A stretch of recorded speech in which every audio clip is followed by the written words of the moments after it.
Cuando hablamos de escatología, estamos hablando de una rama de la teología bíblica que hace referencia o que trata con la interpretación de la profecía bíblica.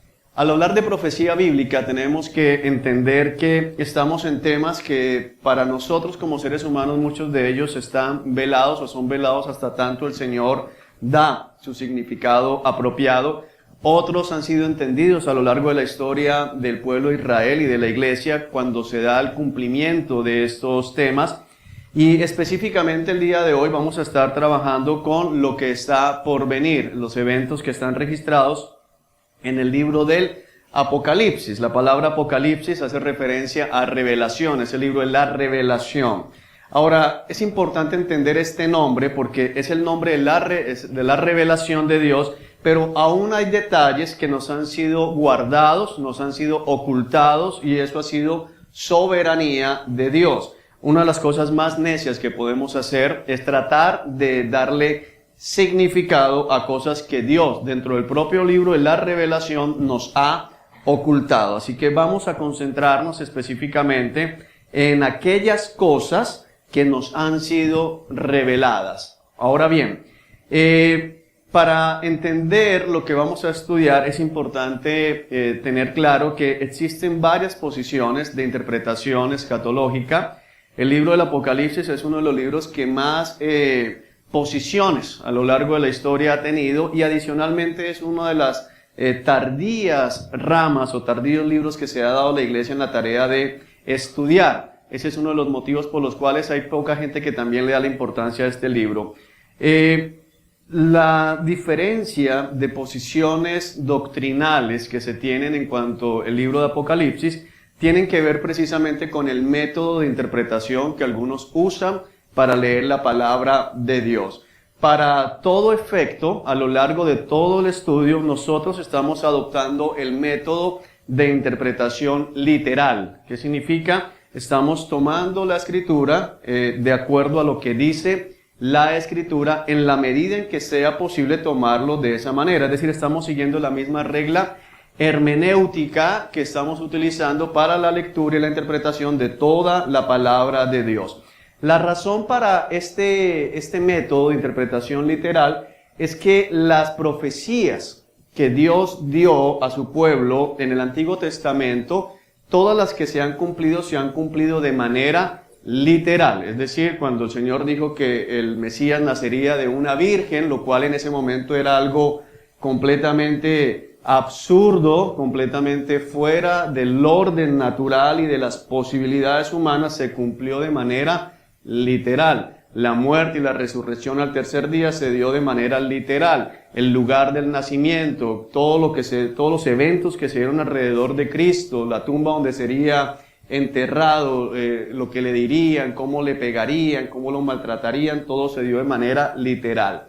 Así que si la mayoría de eventos proféticos se dieron de manera literal, sería una contradicción tratar de alegorizar, que es el otro método o uno de los otros métodos que se tienen para la interpretación de Apocalipsis, es decir, donde se alegoriza o se espiritualiza toda afirmación profética. Lo que se busca es darle cuál es la aplicación espiritual, es decir, cómo podría la iglesia ver esto y cómo verse beneficiada con un principio espiritual. Pero como les digo, las profecías del Antiguo Testamento nos hablan de un Dios que ha hablado de manera literal, de un Dios que ha cumplido. Cuando dice esta ciudad será destruida, no estaba hablando espiritualmente, sino que esas ciudades fueron destruidas. Cuando dijo que el pueblo de Israel sería llevado por el reino de Asiria y que serían llevados a regiones lejanas y allá estarían clamando a Dios. Bueno, el pueblo de Israel fue llevado por el reino de Asiria. Cuando dijo que nacería fulano de tal, como por ejemplo anunció a Ciro, más de 100 años antes del nacimiento de Ciro, el rey Ciro como tal existió. El rey Ciro como tal dio el decreto para permitir que el pueblo volviera a Israel. Así que ese es el método de interpretación que vamos a estar siguiendo, el método hermenéutico, donde en la medida en que sea posible tomaremos lo que está escrito de una manera literal, en la medida en que sea posible. Ya al punto que nos toque entender que hay algo allí simbólico, pues buscaremos la simbología, pero mientras tanto nos moveremos de una manera literal. Eso para que tengamos claridad, porque seguramente muchos habrán escuchado a medida que desarrollemos el tema, otras posiciones. Hay muchas posiciones, pero todo cambia de acuerdo a la interpretación que se le esté dando. Esa es la única diferencia, porque estamos interpretando el mismo tema, ¿de acuerdo? Ahora, ¿por qué lo tomamos también? Porque sería un contrasentido leer de Génesis hasta Judas, que es la carta que está ubicada antes de Apocalipsis, de manera literal, y en Apocalipsis movernos a un método alegórico. Eso sería como cambiar la manera de interpretación que traemos bíblica. Otros autores lo que han hecho es hacer una mezcla. Entonces, hacen partes alegóricas y hacen partes literales, pero ese método es todavía más peligroso porque queda a la voluntad y a la potestad del que está interpretando decidir qué versículo es alegórico y qué versículo se debe tomar literal. No tienen otra base, otro fundamento más allá del propio entendimiento que pueda tener quien se está acercando a la escritura. Así que seguiremos el método literal y eso nos va a ubicar en una posición bien clara. Ahora, el marco sobre el cual nos vamos a mover para interpretar Apocalipsis, es necesario comprender que Apocalipsis no es un libro aislado. Algunos lo han visto como un libro completamente separado del resto del cuerpo de la escritura, y eso es un error. Para poder comprender Apocalipsis necesitamos libros tanto del Nuevo como del Antiguo Testamento. Uno de los principales en los cuales nos vamos a mover es el libro del profeta Daniel, donde vamos a estar anclándonos en mucho de lo que vamos a estudiar el día de hoy, porque precisamente allí el Señor dio revelación acerca de lo que vendría o lo que estaría por suceder. También estaremos basando por Ezequiel, donde también se dan varias profecías acerca de los tiempos por venir. Estaremos tocando los propios evangelios, la primera y segunda carta a los tesalonicenses también nos habla bastante de los tiempos por venir, asimismo Salmos y otros libros del Antiguo Testamento, pero particularmente en Daniel. Y Daniel porque fue a este profeta al que Dios le reveló lo que estaba por suceder con el pueblo y lo que habría de suceder. Aquí en el punto 1.1 de sus guías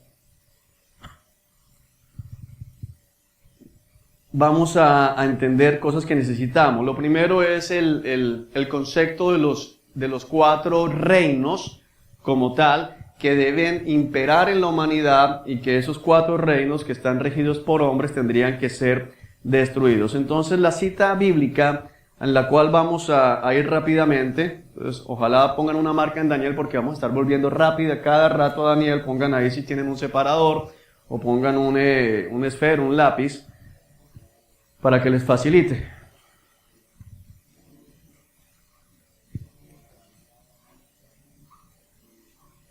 Daniel, capítulo 2. ¿Lo tenemos? 31 al 35. Daniel, capítulo 2, versículos 31 al 45. Gracias. Dice: en su visión su majestad vio frente a sí una enorme estatua resplandeciente de un hombre. Daba terror verla. La cabeza de la estatua era de oro fino, el pecho y los brazos eran de plata, el vientre y los muslos de bronce. Las piernas eran de hierro y los pies eran una mezcla de hierro y barro cocido.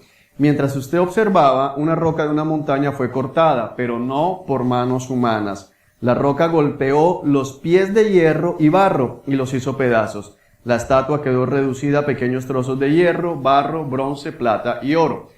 Luego el viento se los llevó sin dejar rastro alguno, como la paja cuando se trilla al grano. Sin embargo, la roca que derrumbó la estatua se convirtió en una gran montaña que cubrió toda la tierra. Ese fue el sueño. Este sueño es el de la estatua de Nabucodonosor, uno de los primeros momentos donde Daniel recibe interpretación de parte de Dios, y es un sueño que habla acerca de 5 imperios, 4 imperios humanos y el 5º imperio, que es el imperio, sobre todo imperio, que es el imperio del Señor Jesucristo. Ese fue el sueño, versículo 36. Ahora explicaremos al rey su significado. Su majestad, usted es supremo entre los reyes, le está hablando a Nabucodonosor. El Dios del cielo le ha dado soberanía, poder, fuerza y honra. Dios lo ha puesto como gobernante sobre todo el mundo habitado y le ha dado dominio aún sobre las aves y los animales salvajes. Usted es la cabeza de oro. Ahora bien, después de que termine su reino, surgirá otro reino inferior al suyo y ocupará su lugar. Cuando éste caiga, un tercer reino representado por el bronce surgirá para gobernar el mundo. Después vendrá un cuarto reino tan fuerte como el hierro. Ese reino destrozará y aplastará todos los imperios anteriores. Así como el hierro destroza y aplasta todo lo que golpea. Los pies y los dedos que usted vio eran una combinación de hierro y barro cocido, lo cual demuestra que ese reino se dividirá. Por ser barro mezclado con hierro, tendrá algo de la fuerza del hierro. No obstante, si bien algunas de sus partes serán tan fuertes como el hierro, otras serán tan débiles como el barro. Esta mezcla de hierro con barro también demuestra que esos reinos procurarán fortalecerse al hacer alianzas matrimoniales, pero no se mantendrán unidos, así como el hierro y el barro no se mezclan. Durante los gobiernos de esos reyes, el Dios del cielo establecerá un reino que jamás será destruido o conquistado. Aplastará por completo esos reinos y permanecerá para siempre. Ese es el significado de la roca cortada de la montaña, aunque no por manos humanas, que hizo pedazos la estatua de hierro, bronce, barro, plata y oro. El gran Dios estaba mostrando al rey lo que ocurrirá en el futuro. El sueño es verdadero y el significado seguro. Lo primero que tenemos que entender aquí para poder comprender todo lo que vamos a ver de la alianza política con la religión en los últimos tiempos es lo que está revelado de parte del Señor a Daniel. Entonces le está hablando el Señor a Daniel y le muestra 4 reinos. El primer reino es el imperio babilónico, que estaba en ese momento en cabeza de Nabucodonosor, que estaba representado por el oro. Después de esta parte de Nabucodonosor, el reino de Babilonia, viene el siguiente reino que se encontraba hecho de la parte del pecho y los brazos, eran de plata. Este reino representa los imperios Medo y Persa que llegaron a conquistar Babilonia después de cuando estaba Nabucodonosor allí. El vientre y los muslos de bronce representan el imperio griego, el imperio de Alejandro Magno especialmente, que fue el que más lo desarrolló. Y la última parte es el imperio romano. Y de hecho, históricamente, si ustedes quieren hacer la investigación a nivel secular, van a encontrar que ese fue el orden cronológico de estos reinos. El babilonio fue tomado por los medos persas, los medos persas fueron derrotados por el imperio griego, y los griegos fueron conquistados por el imperio romano. De hecho, históricamente a estos reinos se les ha conocido así. El imperio babilónico, desde el punto de vista histórico, fue conocido como el imperio de oro. El imperio medo-persa se conoció como el imperio de plata. El imperio de Alejandro Magno se caracterizó como el imperio de bronce. Y el imperio romano fue llamado por los historiadores el imperio de hierro, por su crueldad, por su dureza, por su ferocidad. Ahora, dice que la parte de Roma especialmente nos muestra que era de hierro, las 2 piernas, pero los pies tienen una aleación de algo que no se mezcla, que son el hierro y el barro cocido. Y dice que la roca que cortó el mismo Dios, porque no fue cortada por manos humanas, golpeó la estatua, pero es importante un detalle, y es que esa estatua golpeó los pies, no golpeó la cabeza, sino que golpeó los pies, y precisamente los pies, ni siquiera las piernas, sino los pies, es decir, la aleación de hierro con barro cocido, y esa roca representa a Cristo. Ahora, la manera en que está mostrando el Señor el sueño de Daniel habla de un cambio repentino, es decir, se acabó el imperio babilónico, llegaron los medos y persas, y de hecho siempre fue así, de un día para otro esos imperios eran conquistados, especialmente en el imperio babilónico, la toma de los medos y persas fue en una sola noche, se apropiaron como tal del imperio así.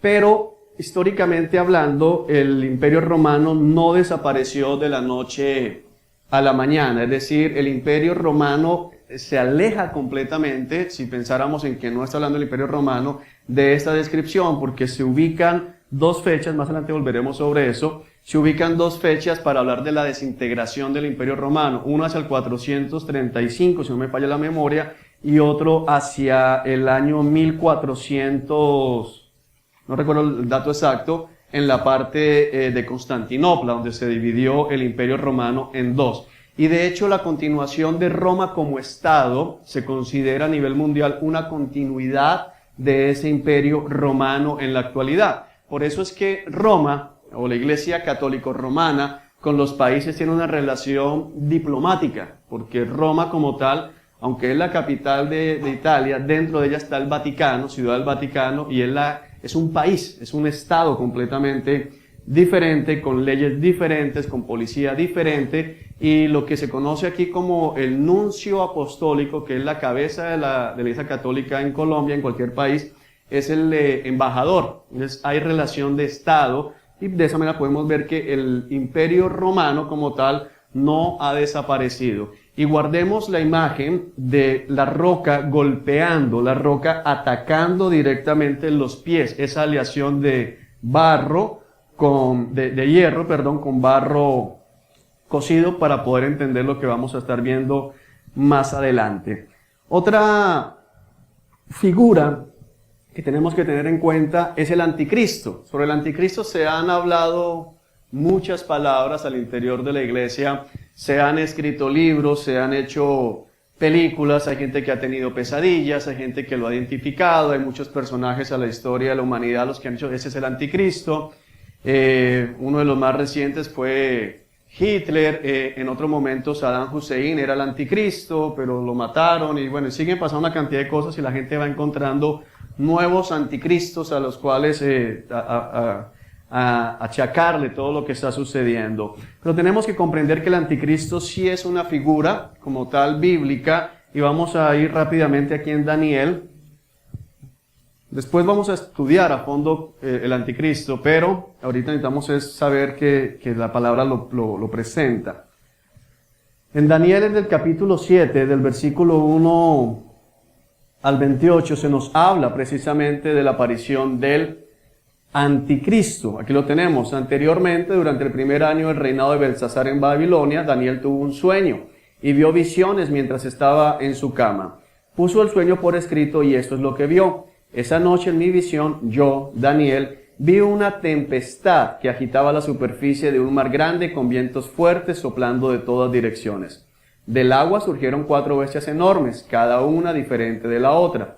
La primera bestia era como un león con alas de águila. Mientras yo observaba, le fueron arrancadas las alas y quedó en el pie en el suelo sobre sus 2 patas traseras como un ser humano, y se le dio una mente humana. Luego vi una segunda bestia que se parecía a un oso, se levantó sobre uno de sus costados y llevaba 3 costillas entre los dientes. Y oí una voz que decía, levántate, devora la carne de mucha gente. Después apareció la tercera de estas extrañas bestias y se parecía a un león. Tenía 4 alas de ave sobre la espalda y 4 cabezas. A esta bestia se le dio gran autoridad. Luego en mi visión de esa noche vi una cuarta bestia aterradora, espantosa y muy fuerte. Devoraba y aplastaba a sus víctimas con enormes dientes de hierro y pisoteaba los restos bajo sus pies. Era diferente a las demás bestias y tenía 10 cuernos. Esta primera parte de esta nueva visión de Daniel nos está hablando de los mismos 4 reinos. Son los mismos 4 reinos, el babilónico, el medo-persa, el griego y el imperio romano, que es lo que estamos viendo hasta acá. ¿Preguntas?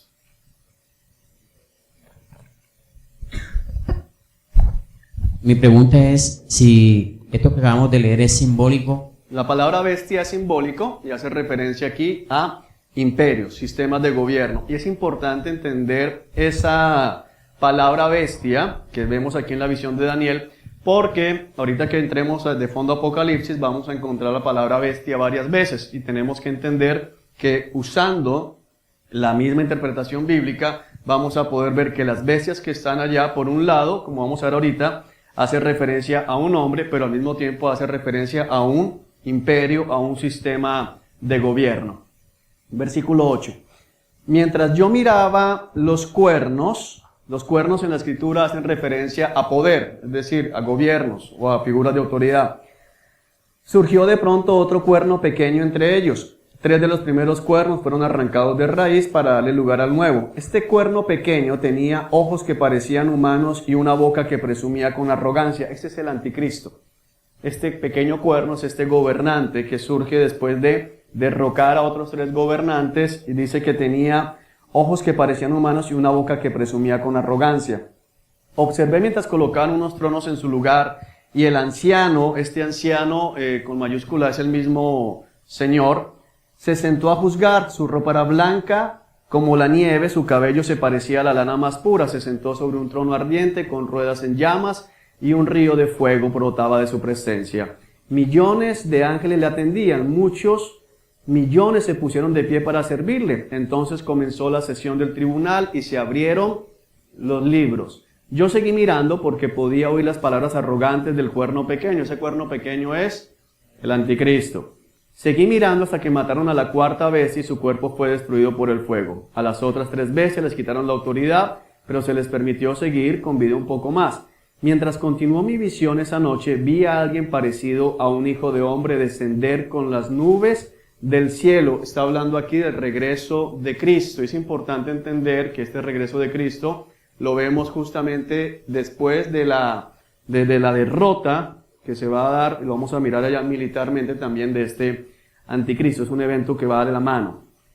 Se acercó al anciano y lo llevaron ante su presencia. Se le dio autoridad, honra y soberanía sobre todas las naciones del mundo para que lo obedecieran los de toda raza, nación y lengua. Su gobierno es eterno, no tendrá fin, su reino jamás será destruido.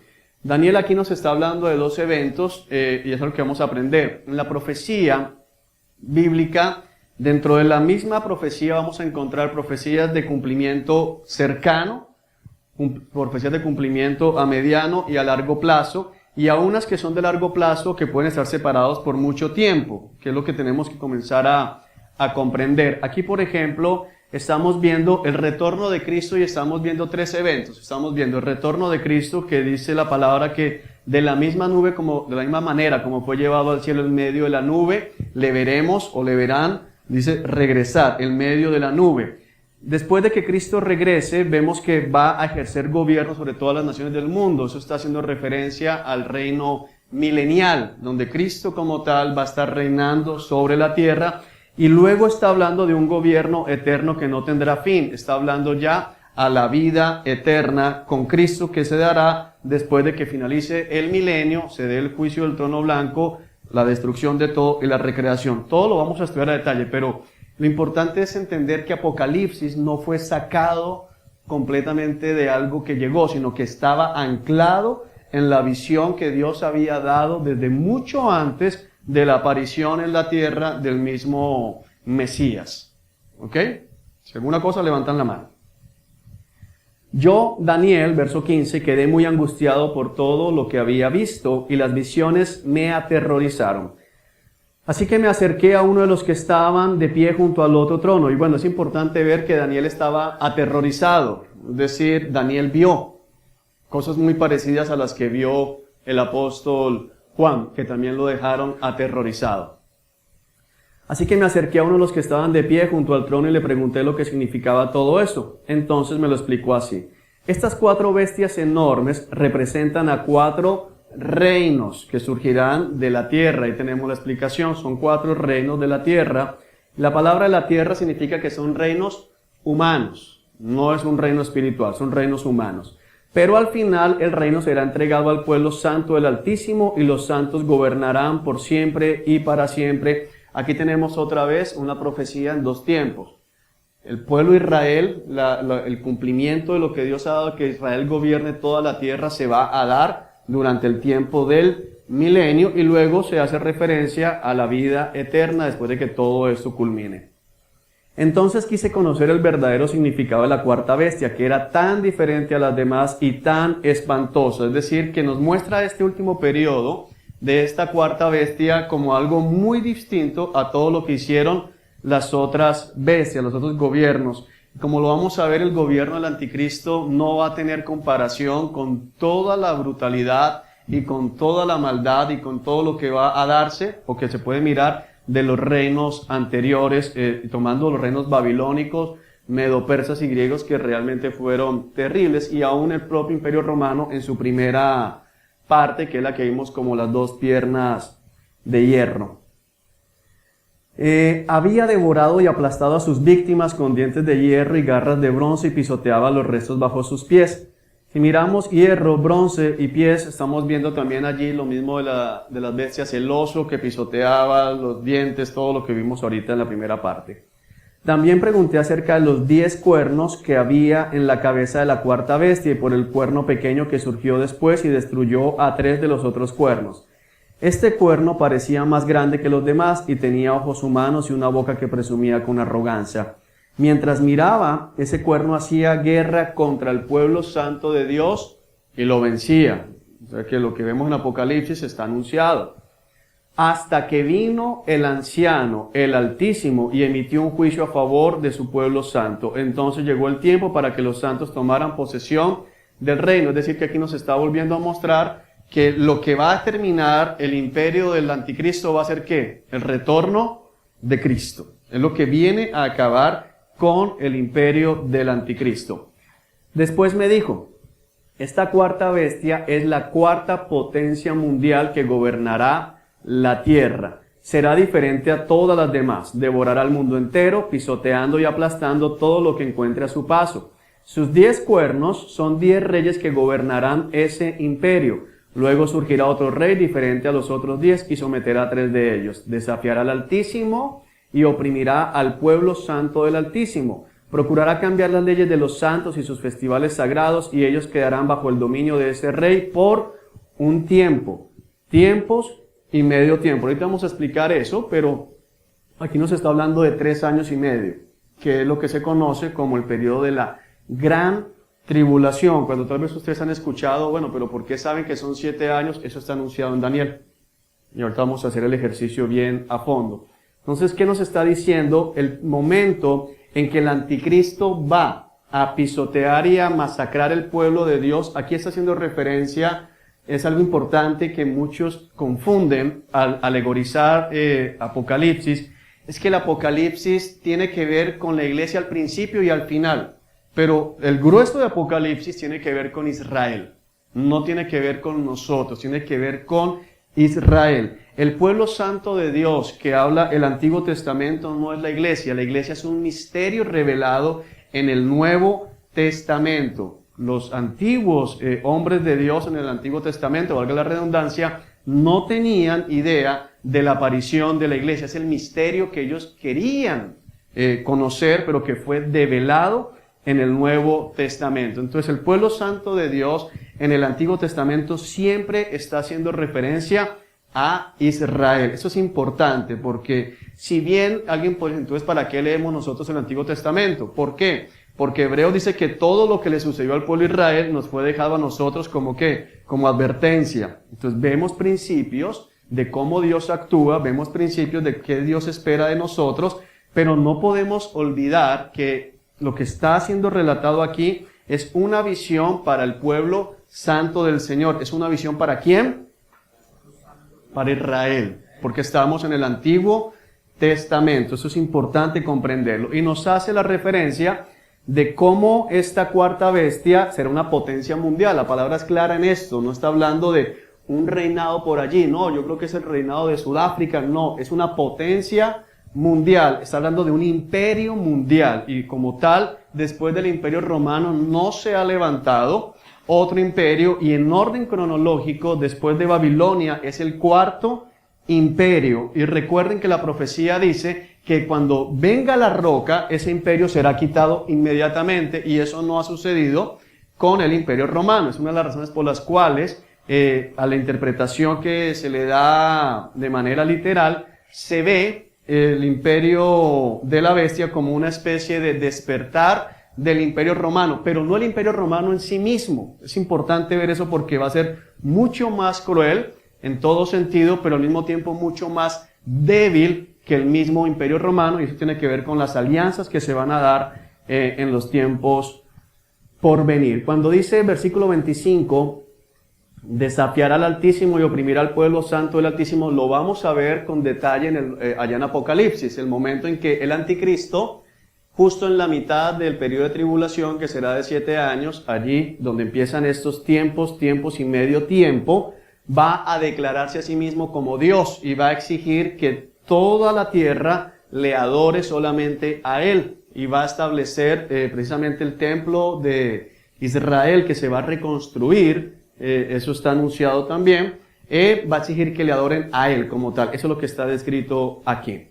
Sin embargo, versículo 26, después el tribunal dictará sentencia, se le quitará todo su poder y quedará totalmente destruido. Entonces se dará al pueblo santo del Altísimo la soberanía, el poder y la grandeza de todos los reinos bajo el cielo. Esto es el milenio. Para que entendamos cuando lleguemos allá que todo está anunciado. El reino del Altísimo permanecerá para siempre y todos los gobernantes le servirán y obedecerán. El término Rey de Reyes y Señor de Señores no es nuevo. Dios siempre se ha mostrado como el Rey sobre todos los reinos y el Señor sobre todos los señores.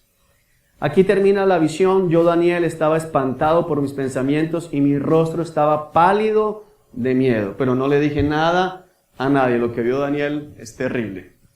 Bueno. Otro punto que tenemos que tener es el de 10 reyes. La escritura como tal,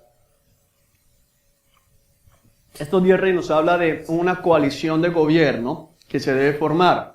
Cuando la Unión Europea inició, la mayoría dijeron que ya se ha conformado esto, pero hoy en día la Unión Europea está conformada por mucho más de 10 naciones. Es decir, no sabemos realmente cómo va a ser. De hecho, aquí dice que la bestia va a derrocar a 3, entonces es posible que termine representando a 3 países y sea uno solo. Ahí no tenemos claridad. Entonces tenemos que ser realmente aceptar nuestra incapacidad para determinar realmente cuántos van a ser, porque si no podríamos pensar que cuando hayan 10, entonces fue. Pero lo que sí nos habla es que van a haber 10 gobernantes que son los que van a estar representando el poder. Esto también nos habla del futuro, porque el Imperio Romano nunca estuvo dirigido por 10 hombres. Siempre fue en cabeza de un solo hombre, que era el César como tal. En algún momento se tuvo el Senado, pero el Senado no tenía conformación de 10 hombres, el Senado romano, que es de donde tenemos nosotros el Congreso. El derecho romano es el que se ha heredado en todo donde hay democracia. Pero no eran 10. Y segundo, el César normalmente tenía la potestad de suspender en algún momento el Senado, si lo consideraba conveniente. Bueno, la destrucción repentina, que ya la miramos, que está en la segunda página. Por allá hay pregunta, rápidamente. Una aclaración. Después que el Imperio Romano termina, dentro del mismo territorio surgen 10 reinos. De esos 10 reinos, 3 desaparecen y es cuando nace la Iglesia Católica Romana. Pero está hablando del tiempo futuro, como lo vamos a ver. Es que no podemos, es rápido decir que la Iglesia Católica Romana es el anticristo, pero no es el anticristo. La Iglesia Católica Romana, vamos a ver más adelante, que encaja mucho mejor en otra descripción necesaria. Entonces vamos a desarrollar y seguramente se te va a resolver esa inquietud. Daniel, capítulo, por acá.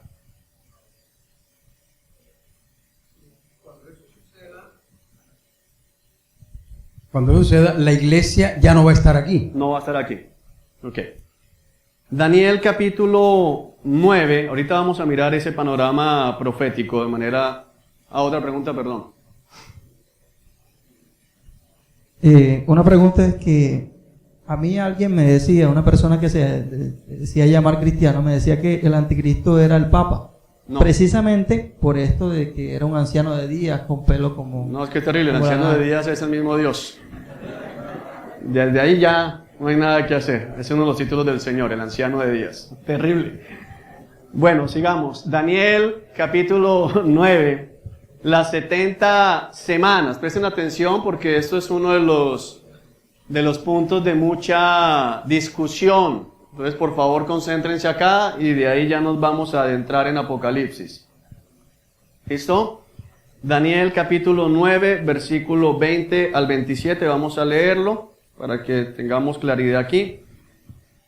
Yo seguí orando Daniel 9:20, yo seguí orando y confesando mi pecado y el pecado de mi pueblo, rogándole al Señor mi Dios por Jerusalén, su monte santo. Mientras oraba, Gabriel, a quien había visto en la visión anterior, y esto es importante porque Gabriel es identificado siempre en relación con el pueblo de Israel, así como Miguel. Son ángeles que son identificados siempre con el pueblo de Dios. Así, Gabriel aparece en el momento de la anunciación a María, pero es el cumplimiento del Mesías prometido al pueblo de Israel. No volvemos a ver por allí a Gabriel en otra situación. Gabriel, a quien había visto en la visión anterior, se me acercó con rapidez a la hora del sacrificio de la tarde. Él me explicó: Daniel, he venido hasta aquí para darte percepción y entendimiento. En cuanto comenzaste a orar, se dio una orden y ahora estoy aquí para decírtela porque eres muy precioso para Dios. Presta mucha atención para que puedas entender el significado de la visión. Un periodo de 70 conjuntos de 7 se ha decretado para tu pueblo y tu ciudad santa para poner fin a su rebelión, para terminar con su pecado, para obtener perdón por su culpa, para traer justicia eterna, para confirmar la visión profética y para ungir el lugar santísimo. Ahora escucha y entiende. Pasarán 7 conjuntos de 7 más 62 conjuntos de 7 desde el momento que se dé la orden de reconstruir Jerusalén hasta que venga un gobernante, el ungido, el Mesías, es el original. Jerusalén será reconstruida con calles y fuertes defensas a pesar de los tiempos peligrosos.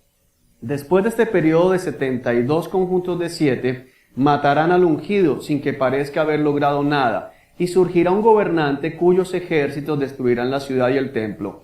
El fin llegará con una inundación, guerra y la miseria que acarrea está decretada desde ese momento hasta el fin. El gobernante firmará un tratado con el pueblo por un periodo de un conjunto de 7, pero al cumplirse la mitad de ese tiempo, pondrá fin a los sacrificios y las ofrendas. Como punto culminante de todos sus terribles actos, colocará un objeto sacrílego que causa profanación, hasta que el destino decretado para este profanador finalmente caiga sobre él. Vamos a tratar de que se nos dé sabiduría para entender, explicarles esto. Lo primero que tenemos que entender qué significan los conjuntos de 7, que nos está diciendo aquí en el versículo 24, un periodo de 70 conjuntos de 7.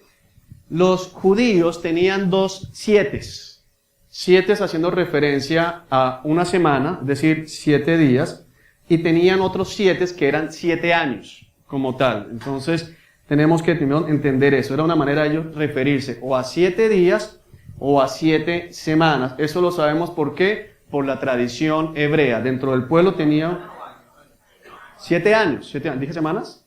Bueno, perdón, 7 años como tal. Entonces tenemos que entender eso. Tenía 70 conjuntos de 7 y para los judíos había solamente estos dos. O las semanas como tal, es decir, 7 días, o los años. Y cuando habla de semanas de 7 está hablando de 7 años como tal. Una semana de 7 años. Esto es importante tenerlo claro. Lo siguiente es que la semana era importante para ellos porque eso los llevaba a pensar en el día de descanso, en el Sabbat. Por eso era uno de los 7 hebreos. Es decir, cuando se hablaba de esos 7, lo importante o el punto de referencia era el día de descanso, el sábado. Y por el otro lado se utilizaba este tipo de 7, cuando hablamos de semana de 7 años, para hacer referencia al jubileo, como tal, en ese sentido. Es decir, hay dos cosas importantes. Primera, cada 7 años, o sea, en el 7º año, la tierra debía descansar. Los hebreos tenían la orden de parte del Señor de 6 años trabajar la tierra y un año completo, no un día, sino un año completo, debían únicamente alimentarse de lo que la tierra produjera por sí misma. Esa era una norma importante del Señor para su pueblo Israel. Y cada 7 periodos de esos 7 se daba el año del jubileo, que se da cada 50 años, era el año del perdón de deudas. Es decir, que era el año donde todas las propiedades volvían a sus dueños originales. Es decir, que si yo me había empobrecido y entonces le había vendido mi propiedad a Moisés porque no tenía dinero para sustentar mi familia, Moisés era dueño de mi propiedad por los años que restaran hasta el 50, que es el año de jubileo. En ese año 50, Moisés tenía que devolverme los títulos de propiedad. Era una manera en que el Señor garantizaba que la tierra siempre iba a estar repartida y que ninguno se iba a adueñar de todas las posesiones. Entonces, del año del jubileo, es ese año 50, después de 7 periodos de 7, hablando de semanas. Y cada 6 años tenían por ley, lo que escuchamos del año sabático. ¿Han escuchado esa expresión? Creo que ninguno se ha tomado aquí nunca un año sabático. Algunos lo están reclamando. Pero el año sabático hace referencia a ese año donde ellos tenían prohibido trabajar la tierra. Ahora, podríamos pensar entonces, bueno, entonces podría estar hablando Daniel de semanas, es decir, de días como tal. Si fuesen semanas estaríamos hablando de 490 días. Pero tenemos que entender que esta visión que estamos viendo acá es de imposible cumplimiento en 490 días como tal. O sea, es un periodo muy corto y se está hablando de la destrucción de la ciudad, de la reconstrucción de la ciudad. Pasaron los 490 días después de Daniel y no se dio nada de lo que estaba ahí. Así que es muy fácilmente descartable desde ese punto de vista de simple lógica histórica.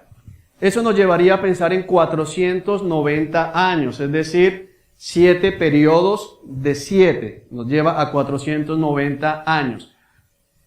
Y 490 años tiene un significado simbólico bien importante.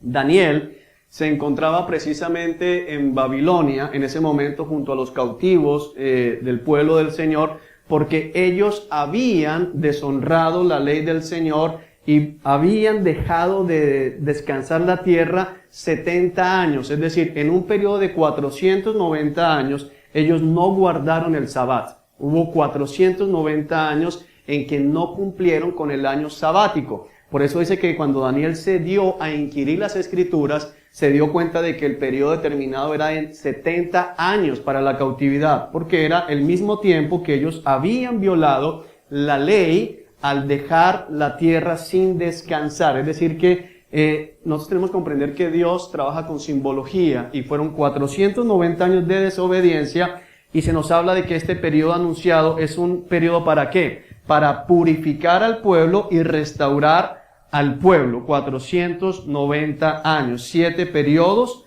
de 7. Ahora bien, nos dice también aquí la profecía que cómo se va a dar esto. Dice, ahora escucha y entiende, verso 25. Pasarán 7 conjuntos de 7, más 62 conjuntos de 7, desde el momento en que se dé la orden de reconstruir Jerusalén. Entonces aquí nos está dando un punto exacto en la historia del pueblo de Israel. Vayamos a Nehemías. Dejen la marca ahí en Daniel y vayamos a Nehemías. Nehemías capítulo 2. Recordemos que nos dijo en Daniel desde el momento en que se dé la orden para reconstruir ¿qué? Jerusalén, no el templo. Ojo que son dos cosas diferentes, porque se dieron varios decretos para reconstruir el templo, pero no para reconstruir la ciudad. Y la profecía dice que arranca el conteo desde el momento en que se dé la orden para reconstruir Jerusalén. ¿Ok? Nehemías capítulo 2, versículos 1 al 8. A comienzos de la siguiente primavera, en el mes de Nisán, durante el año 20 del reinado de Artajerjes, le servía vino al rey, y como nunca antes había estado triste en su presencia, me preguntó, ¿por qué te ves tan triste? No me parece que estés enfermo. Debes estar profundamente angustiado. Entonces quedé aterrado, pero le contesté, viva el rey para siempre. ¿Cómo no voy a estar triste cuando la ciudad, ¿la qué? La ciudad, no el templo, la ciudad. Cuando la ciudad donde están enterrados mis antepasados está en ruinas y sus puertas han sido consumidas por el fuego. El rey preguntó, bueno, ¿cómo te puedo ayudar? Después de orar al Dios del cielo contesté, si al rey le agrada y si está contento conmigo, su servidor, envíeme a Judá para reconstruir la ciudad donde están enterrados mis antepasados. El rey con la reina sentada a su lado preguntó, ¿cuánto tiempo estarás fuera? ¿Cuándo piensas regresar? Después de decirle cuánto tiempo estaría ausente, el rey accedió a mi petición. Además le dije al rey, si al rey le agrada, permítame llevar cartas dirigidas a los gobernadores de la provincia al occidente del río Éufrates, indicándoles que me permitan viajar sin peligro por sus territorios de camino a Judá. Además le ruego que me dé una carta dirigida a Saf, el encargado del bosque del rey, con instrucciones de suministrarme madera. La necesitaré para hacer vigas para las puertas de la fortaleza del templo, para las murallas de la ciudad y para mi propia casa. Entonces el rey me concedió estas peticiones porque la bondadosa mano de Dios estaba sobre mí. Esto sucedió en el año 445 a.C. y nos dice que en el mes de Nisan nos da exactamente la fecha más aproximada. Artajerjes fue el primer rey y el único rey que ha dado la orden de reconstruir Jerusalén. Se firmó un edicto porque Nehemías le pide cartas donde certifique que va con la autorización de reconstruir Jerusalén, no el templo. Es importante porque en todo momento Nehemías está hablando de ¿qué? De la ciudad de sus antepasados, Jerusalén, no está hablando del templo. Y eso es precisamente lo que aquí, volviendo a Daniel, nos dice, desde el momento en que se dé la orden de reconstruir Jerusalén hasta que venga un gobernante, el ungido. Ahora bien, de acuerdo a la mayoría de historiadores, sabemos por los mismos relatos del imperio de Artajerjes, que eso se da, y lo dice la escritura, en el mes de Nisan, en el año 445. De acuerdo al calendario hebreo, para ese año la Pascua, que es lo que tiene referencia para ellos el mes de Nisan, debió haber caído el 14 de marzo de ese año. Por eso celebramos siempre Semana Santa entre marzo y abril. Esto tiene que ver con el calendario lunar, por eso es que se está moviendo siempre, en todo sentido. Ahora, si miramos la fecha en que dice después, ¿hasta cuándo? Hasta que venga el gobernante, el ungido. La palabra hasta que venga el gobernante hace referencia hasta la llegada del gobernante, el ungido, nuevamente a Jerusalén. Esa gran llegada, la escritura la ha registrado como la entrada triunfal, que se da precisamente el domingo que está iniciando la semana de Pascua. Recordemos que la escritura hasta ese momento nos sigue hablando en términos de semanas que van de lunes a sábado como tal, de domingo a sábado, es decir que la semana que empezaba la Pascua comenzaba para ellos ese domingo, era el primer día de la semana. La mayoría coincide en que el registro de la entrada de Cristo a Jerusalén se dio en el año 32, que es lo que ya hemos hablado acá, que tenemos el año corrido allí, y se dio hacia el 6 de abril. Eso mirando que los calendarios lunares, porque era de acuerdo al calendario lunar que se establecía la Pascua de cada año. Ahora, ahí en sus guías lo tienen, para que vayamos siguiendo el ejercicio. Si alguno quiere multiplicar con calculadora, multiplique, después lo mira en su casa de detalle, porque si no nos quedamos aquí mucho tiempo. Tomando esas dos fechas, tomando paralelos del 14 de marzo del 445 a.C., y yéndonos hasta abril del 32, tenemos un periodo intermedio de 476 años y 24 días. Esos 24 días, ¿de dónde salen? Salen del 14 de marzo al 6 de abril del 32. Ahora, 476 años por 365 días, ¿cuántos días nos dan? 173.410 días. 740 días, perdón. Del 14 de marzo al 6 de abril tenemos 24 días. Los años bisiestos, que son años donde tiene cada año un día más, cuando cae el 29 de febrero, suman 116 días en todo ese periodo, para un total de 173.880 días. Ahora, en el calendario profético, y eso lo podemos ver nosotros claramente más adelante en Apocalipsis, los años proféticos se contaban de 360 días, divididos, los hebreos tenían 12 meses, cada mes de 30 días en ese sentido. Ahorita lo vamos a ver allá en Apocalipsis, hay varios pasajes que nos muestran o 1260 días, o 42 meses, o 3 años y medio. Y si tomamos de esa manera, 42 meses por 30 nos da exactamente 1260 días. En las profecías, siempre los años son de 360 días. Ahora, dice que pasarían 69 conjuntos de 7, es decir, 69 de esas semanas, 69 de esos periodos de 7, desde la orden de la reconstrucción de Jerusalén hasta la entrada del Mesías, eso nos da 69. 360 por 7 años, porque son periodos de 7, por los días que tenemos acá, nos da exactamente 173.880 días. Es decir, una precisión exacta en la profecía bíblica. Porque en la profecía del Señor lo que ha dado ha sido tremendo, y es algo que no nos tiene que asombrar, porque el lugar donde iban a hacer todo lo que iba a estar sucediendo, el Señor lo ha entregado siempre de esa manera. Ahora, ¿qué nos muestra eso? Que resta una semana por cumplir. Y esa semana nos dice, versículo 26 de Daniel, después de este periodo de 62 conjuntos de 7, matarán al ungido. ¿Eso qué es? La crucifixión del Señor. Dice que lo matarán sin que parezca haber logrado nada. Ahora nosotros podemos pensar, bueno, ¿cómo así que no se logró nada? Pero parece que no se logró nada, pero especialmente en el calendario profético de Israel parece que no se logró nada, porque no se instauró nuevamente el reino. Matarán al ungido sin que parezca haber logrado nada, y surgirá un gobernante cuyos ejércitos destruirán la ciudad del templo. Algunos tratan de atribuir esto al año 70, donde Jerusalén fue destruida. Pero tenemos que ver que Jerusalén no fue destruida ni gobernada por 7 años. Adicionalmente, que dice que ese gobernante, lo vimos en la profecía anterior del mismo Daniel, ese gobernante vendría a ser destruido por el mismo Cristo y que inmediatamente arrancaría el reino de Israel sobre toda la tierra. Y lógicamente, después del 70 que se destruyó Jerusalén, podemos llegar a 77, 7 años y los israelitas están lejos de estar gobernando el mundo.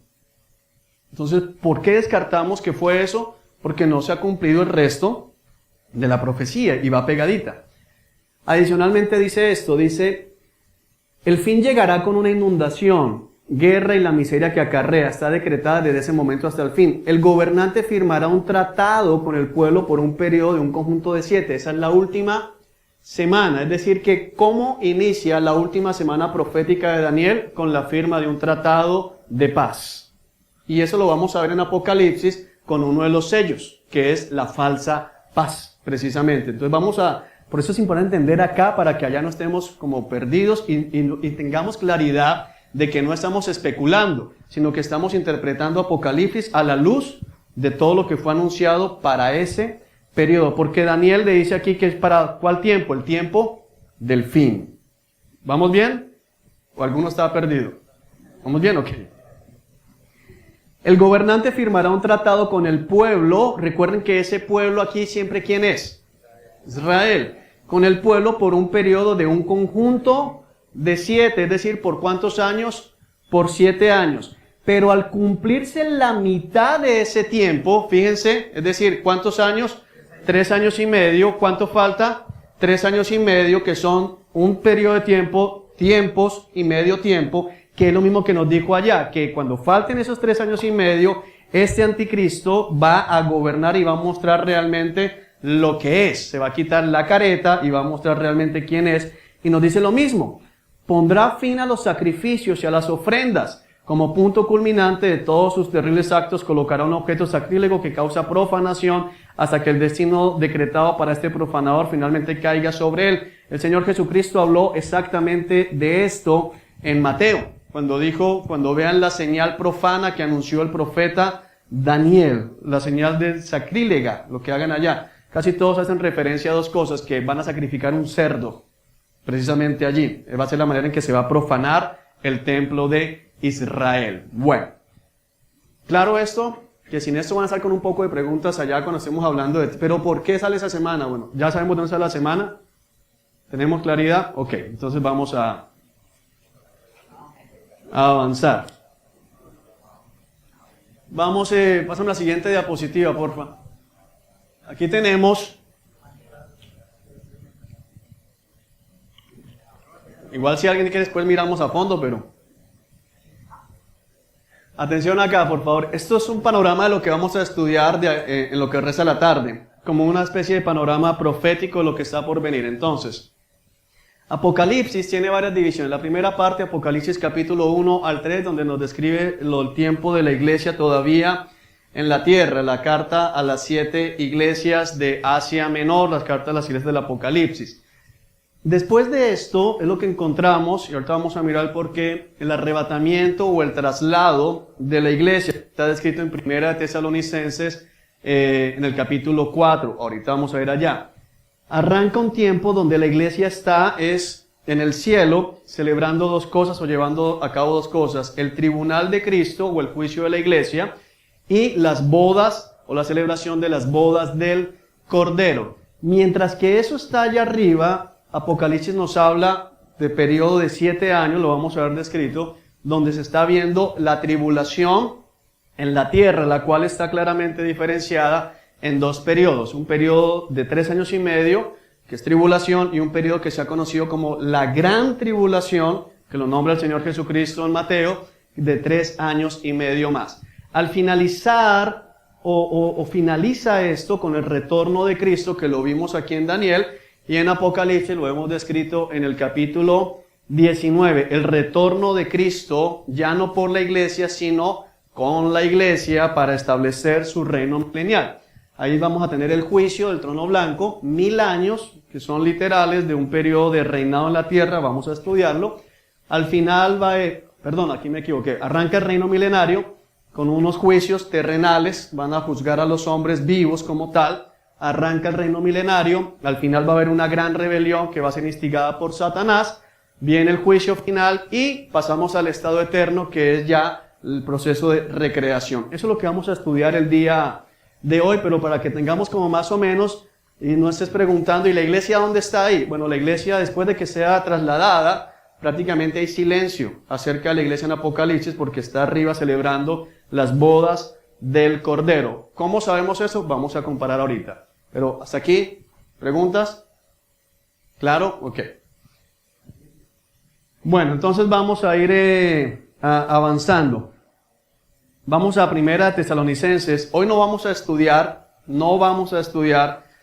la carta a las 7 iglesias, porque nos vamos a demorar demasiado y no es lo que nos reúne en esta tarde. Primera carta a los tesalonicenses.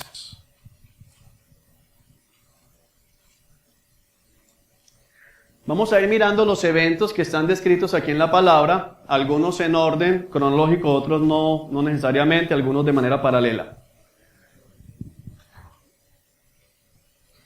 La postura, para que tengan claridad, la postura que tenemos nosotros doctrinal para toda esa interpretación nos ubica con la postura premileniarista, que hace referencia a que todos estos eventos están dados antes del milenio y que el traslado de la iglesia se da justo antes, o que prácticamente marca el abrebocas de la tribulación que vendrá sobre la tierra, y vamos a mirar por qué aseguramos eso.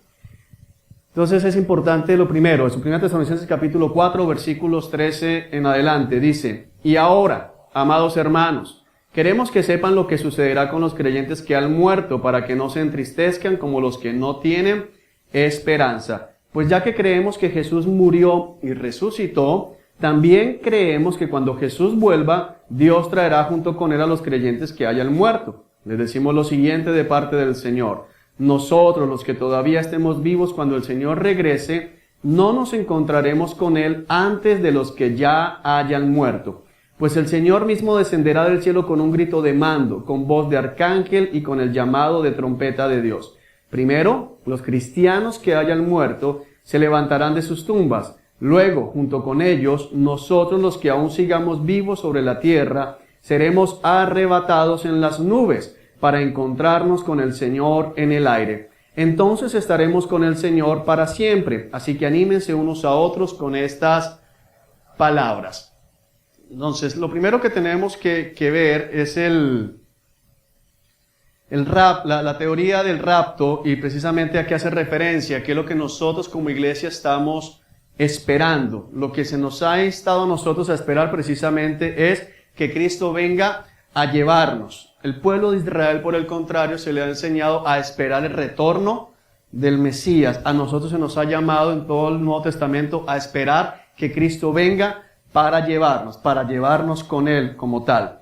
Ahora, ¿qué vemos aquí? Varias cosas importantes, que por qué nosotros vemos una diferencia, ahorita tenemos un cuadro comparativo, pero no vemos que la iglesia sea trasladada después del regreso de Cristo. Hay varias cosas. Una de ellas es muy importante y es que dice que seremos llevados para encontrarnos en las nubes con el Señor en el aire. Una de las características principales del retorno de Cristo es la llegada corporal del Señor Jesucristo a la tierra y que va a estar aquí y se va a quedar reinando aquí.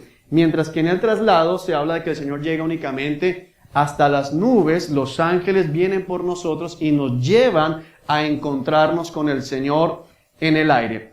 Algunos hablan de que somos llevados a las nubes e inmediatamente se desciende, pero eso es contrario a todo lo que vamos a estar viendo si lo miramos de una manera literal. ¿Por qué lo vemos así? Porque el retorno de Cristo tiene varias características que no tiene para la iglesia el deseo de la venida de Cristo para trasladar la iglesia. Entonces miremos, dentro de los argumentos, ¿cuáles son? Primero, la naturaleza del retorno de Cristo, del retorno del Señor, vamos a ver, es ira, una de las cosas, es decir, siempre que se habla en la Escritura del retorno de Cristo, del día del Señor, se habla de ira. Vamos a ir rápidamente a algunos pasajes. Apocalipsis capítulo 6.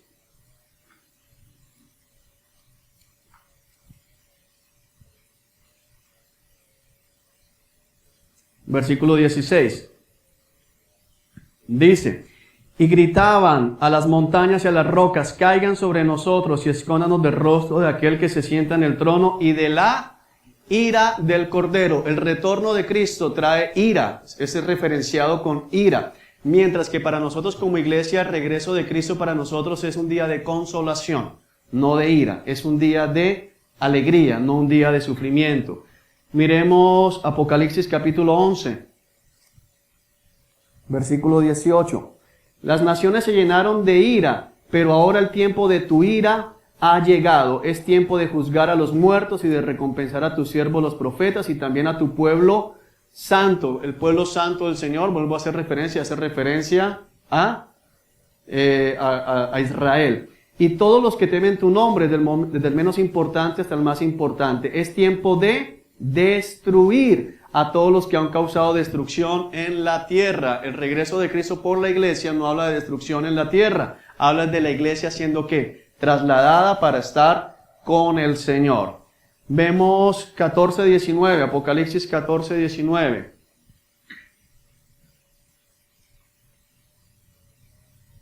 Así que el ángel pasó su hoz sobre la tierra y echó las uvas en el gran lagar de la ira de Dios. Esta es otra referencia al retorno de Cristo. Y volvemos a ver que lo que trae que es ira. Vamos a Apocalipsis 15:1. Dice: luego vi en el cielo otro maravilloso suceso de gran importancia. 7 ángeles sostenían las últimas 7 plagas que completarían ¿la qué? La ira de Dios. La ira de Dios. Volvemos a ver lo mismo aquí. 16:1, Apocalipsis 16:1. Luego oí una voz potente que venía del templo y decía a los 7 ángeles: vayan y derramen sobre la tierra las 7 copas que contienen la ira de Dios. Y no estamos hablando, cuando hablamos del retorno de Cristo, tenemos que comprender no solamente el momento que vimos allá, del regreso corporal de Cristo en ese sentido, sino esa semana completa. Entonces, a la luz de Daniel, tenemos que comprender que esa era una profecía ¿para qué pueblo?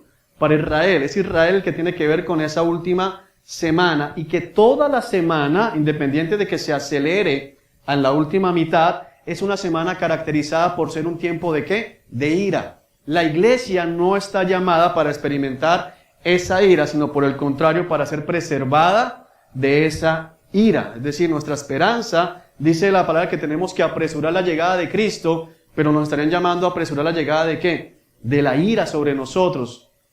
Hablamos de eso porque esa es la retribución para aquellos que no están en Cristo. Primera de Tesalonicenses, capítulo 1.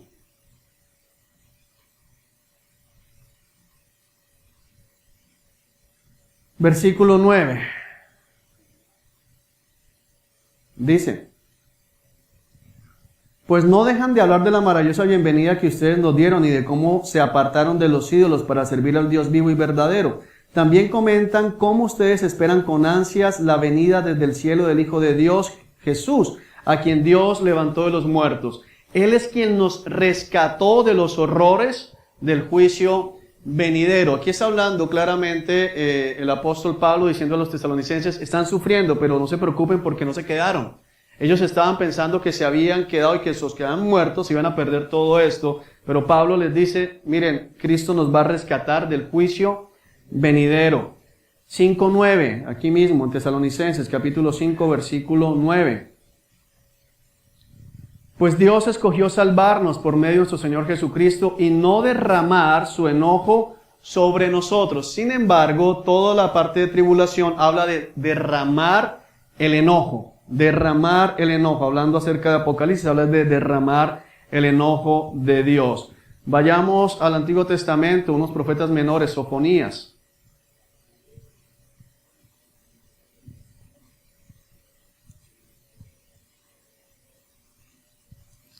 Sofonías capítulo 1, versículo 15 al 18 dice, vamos a leer desde el 14, ese terrible día del Señor está cerca, está hablando de esa semana, esos 7 años, ese terrible día del Señor está cerca, viene deprisa, un día de llanto amargo, un día cuando aún los hombres fuertes clamarán.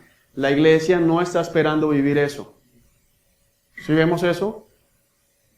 Será un día cuando el Señor derramará ¿qué? Su ira. Un día de terrible aflicción y angustia, un día de ruina y desolación, un día de oscuridad y penumbra, un día de nubes y de negrura, un día de sonido de trompeta y gritos de batalla. Caen las ciudades amuralladas y las más sólidas fortificaciones. La iglesia no está esperando eso. El día que Cristo venga será el día de consolación para nosotros, no este día. Por eso seguimos viendo que lo lógico es que la iglesia sea trasladada antes de que Dios derrame su ira sobre toda la tierra. Otra parte que vemos es un tiempo de juicio. Volvamos a Apocalipsis. Dentro de la naturaleza del periodo de esta última semana, de esos 7 años, es un tiempo de juicios. Apocalipsis capítulo 14, verso 7. Teman a Dios, gritaba, denle gloria a Él, porque ha llegado el tiempo en que ocupe su lugar como ¿qué? Como juez. Adoren al que hizo los cielos, la tierra, el mar y todos los manantiales de agua. Es un tiempo de juicio. 15:4, ahí en Apocalipsis. ¿Quién no te temerá, Señor, y glorificará tu nombre? Pues solo tú eres santo. Todas las naciones vendrán y adorarán delante de ti, porque tus obras ¿de qué? De justicia han sido reveladas. Es un tiempo de juicio. Versículo 5 del capítulo 16, aquí en Apocalipsis. Dice, y oí que el ángel que tenía autoridad sobre todas las aguas decía, oh santo, el que es y que siempre era, tú eres ¿qué? Justo, porque has enviado estos juicios. Vuelve a hablarnos exactamente de ¿qué? De lo mismo. Como derramaron la sangre de tu pueblo santo y de tus profetas, tú les has dado a beber sangre. Esa es tu justa recompensa. Y oí una voz que venía al altar y decía, sí, oh Señor Dios el Todopoderoso, tus ¿qué? Juicios son verdaderos y justos. La tribulación es un tiempo de juicio, no es un tiempo de consolación. Capítulo 19, verso 2. Sus juicios son verdaderos y justos. Él ha castigado a la gran prostituta que corrompió la tierra con su inmoralidad. Él ha vengado la muerte de sus siervos. Un tiempo de juicio. No es lo que nosotros estamos esperando. Otra cosa que vemos aquí, un tiempo de indignación. Vamos a el profeta Isaías, hablándonos acerca de este tiempo. Vamos a ver lo que nos dice Isaías, capítulo 26.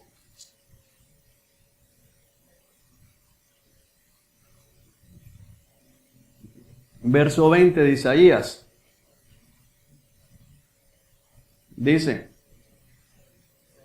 Isaías capítulo 26, verso 20. Ustedes ven el subtítulo ahí, dice restauración ¿para quién? Para Israel. Esto es algo hablando de él. Ve a tu casa, pueblo mío, y pon cerrojo a tus puertas. Escóndete por un breve tiempo hasta que haya pasado el enojo del Señor. Miren, el Señor viene del cielo para castigar a la gente de la tierra por sus pecados. La tierra no seguirá escondiendo a los asesinados, los sacará a la vista de todos. Esta es una alusión al último tiempo, el regreso del Señor desde el cielo. ¿Y habla de qué? De un momento donde habrá indignación por parte del Señor. Vamos al capítulo 34, tiempo de juicio. Nosotros no estamos esperando eso. Versículo 1. Vengan aquí y escuchen, oh naciones de la tierra, que el mundo y todo lo que hay en él oigan mis palabras, pues el Señor está ¿qué? Furioso, indignado con las naciones, contra las naciones, perdón. Su furia es contra todos sus ejércitos, los destruirá por completo, los condenará a ser masacrados. Sus muertos quedarán sin sepultura y el hedor de los cuerpos podridos llenará la tierra. De los montes fluirá sangre. Eso lo vamos a ver descrito en Apocalipsis. Esto aquí de manera literal. Es un tiempo de indignación de parte del Señor. Así que estemos ahí concentrados. Tiempo de castigo. Isaías 24.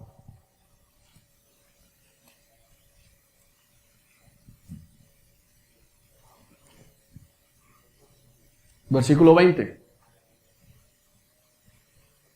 La tierra se tambalea como un borracho, tiembla como una carpa en medio de una tormenta, cae para no volver a levantarse porque es muy pesada la culpa de su rebelión.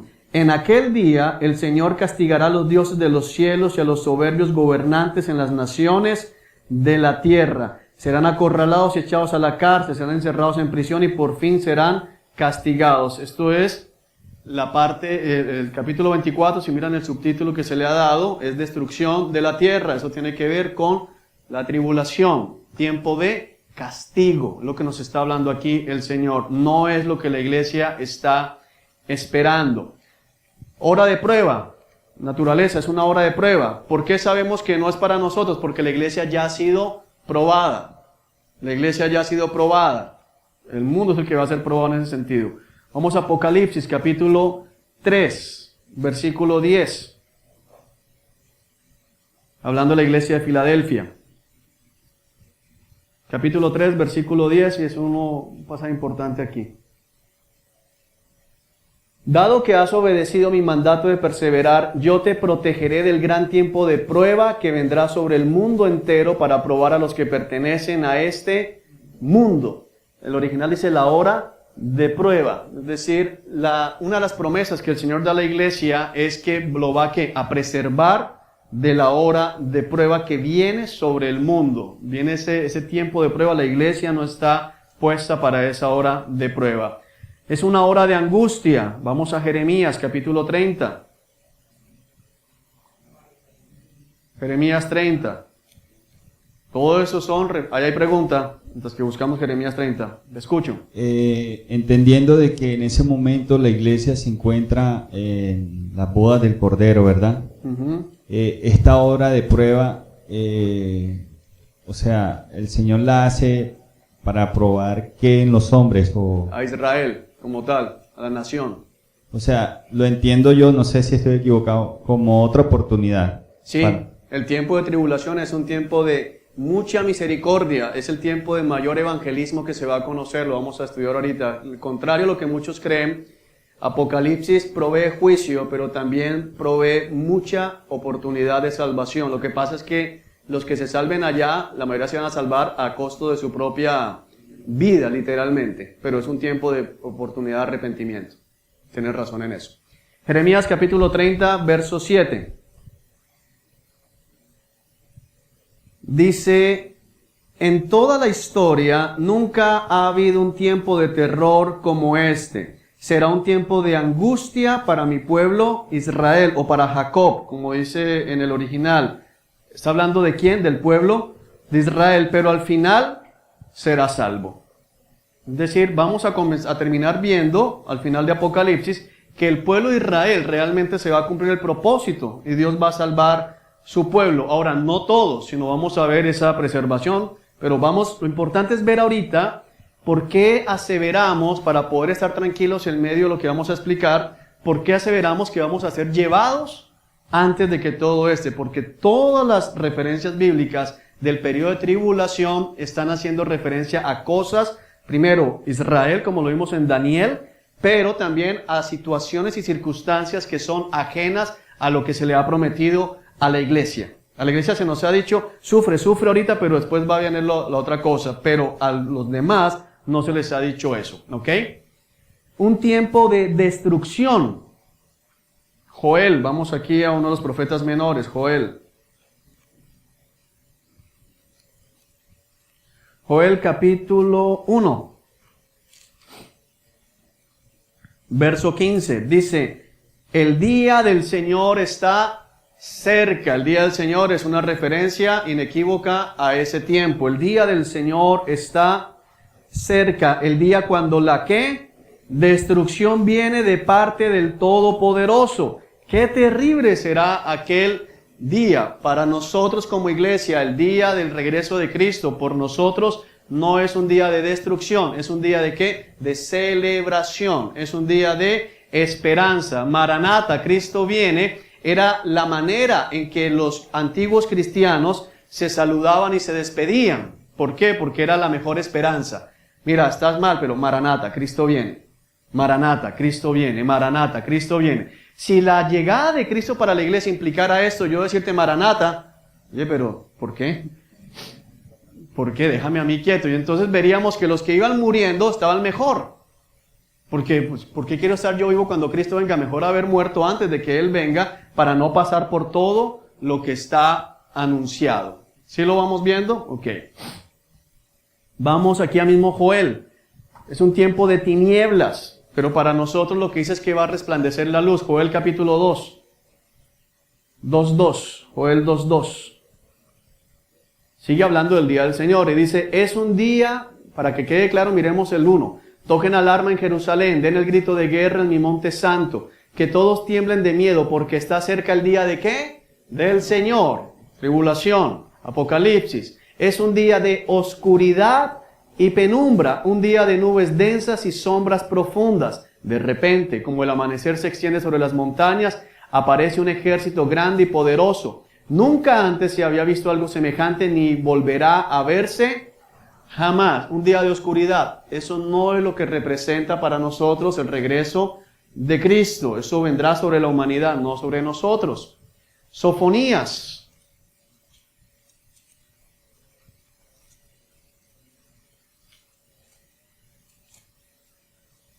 Sofonías capítulo 1.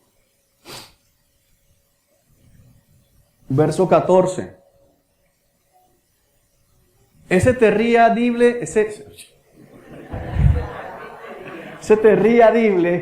otra vez, ese terrible día del Señor está cerca.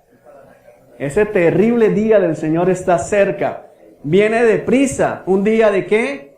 De llanto amargo. Un día cuando aún los hombres fuertes clamarán. Será un día cuando el Señor derramará su ira, un día de terrible aflicción y angustia, un día de ruina y desolación, un día de oscuridad y penumbra, un día de nubes y de negrura, un día de sonido de trompeta, gritos de batalla. Caen las ciudades amuralladas y las más sólidas fortificaciones. Por haber pecado contra el Señor los haré andar a tientas como el ciego. Su sangre será vertida en el polvo y sus cuerpos quedarán pudriéndose sobre la tierra. Eso no es lo que se nos ha prometido a nosotros con el regreso de Cristo. Eso no es para nosotros. Ni su plata ni su oro los salvará en el día de la ira del Señor, pues toda la tierra será devorada por el fuego de su celo. Él dará un final aterrador a toda la gente de la tierra, que es referencia tanto a la tribulación como al juicio final.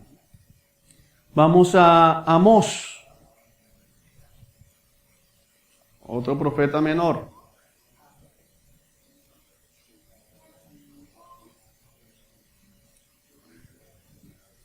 Amós capítulo 5, verso 18. ¿Qué aflicción les espera a ustedes que dicen, Si tan solo hoy fuera el día del Señor, no tienen la menor idea de lo que desean. Ese día no traerá luz, sino oscuridad. Ese día del Señor para el pueblo de Israel, en la primera instancia, lo que va a traer es ¿qué? Oscuridad. Terrible. Miren lo tremendo de esto. Ahora, si miramos, la iglesia no se le ha prometido eso. La iglesia se le ha dicho lo contrario, que va a ser preservada de todo eso. Por eso vemos dos eventos diferentes y vemos que la iglesia debe ser ¿qué? Quitada antes de esto. Por otro lado, como lo vimos en Daniel 9:24, la profecía de la última semana tiene que ver ¿con quién? Con el pueblo de Israel. Dice, 70 semanas han sido decretadas ¿para qué? ¿Para purificar a quién? A tu pueblo. No dice para purificar la iglesia, habla de purificar al pueblo de Israel, de limpiar la maldad del pueblo de Israel, de castigar al pueblo de Israel y de restaurar al pueblo de Israel. Es decir, ahí es donde la alegorización entra a jugar y a decir, no, pero pues también la iglesia porque somos el Israel espiritual. No, somos hijos espiritualmente de Abraham, se nos cuenta allí, pero no podemos espiritualizar los pasajes a nuestro antojo. Está hablando claramente. Ahora, las 69 semanas jugaron todas y cada una de ellas ¿con quién? Con Israel. No tenemos por qué pensar que entonces en la última semana ya es de nosotros. O sea, si toda la profecía fue sobre Israel, toda la profecía es ¿con quién? Con Israel, y lo dice claramente la Escritura allí. Pastor, una pregunta. Ahorita hablábamos de que las profecías se hacían en 360 años, ¿sí? Los años proféticos, sí. Ok. Esta profecía no tiene claro cuándo va a ser. Nos dice las señales. ¿Cuándo va a empezar? Va a empezar primero cuando se firme ese tratado de paz. Es el inicio de ese tipo de esa semana, esos 7 años. Ok. Ese tratado de paz va enmarcado a que algo mundial. Sí, lo vamos a ver ahorita más adelante. Bueno, y o sea, en esta profecía no se cumple como en las otras, que a los 360 exacticos se cumplía. Sí, van a ser 360 años también proféticos en ese sentido, vamos a ver eso. Por eso dice el Señor más adelante en Mateo, si no se acortaran esos días, ninguno sobreviviríamos. De hecho, solamente por ahí podemos ver un acortamiento de 35 días, un mes. Pero no sabemos con exactitud cuándo se cumplen los 360 días. Ellos lo van a poder contar en el momento que esté ahí, porque se restaura absolutamente toda la parte de sacrificio de templo y todo eso. O sea, los entendidos, como dice el Apocalipsis, se van a dar cuenta de lo que está sucediendo. La ventaja es que nosotros no tenemos que estar contando porque estaremos arriba celebrando. Bueno, propósito. Apocalipsis capítulo 3, versículo 10. Ahora, si no estás ahí, mi hermano...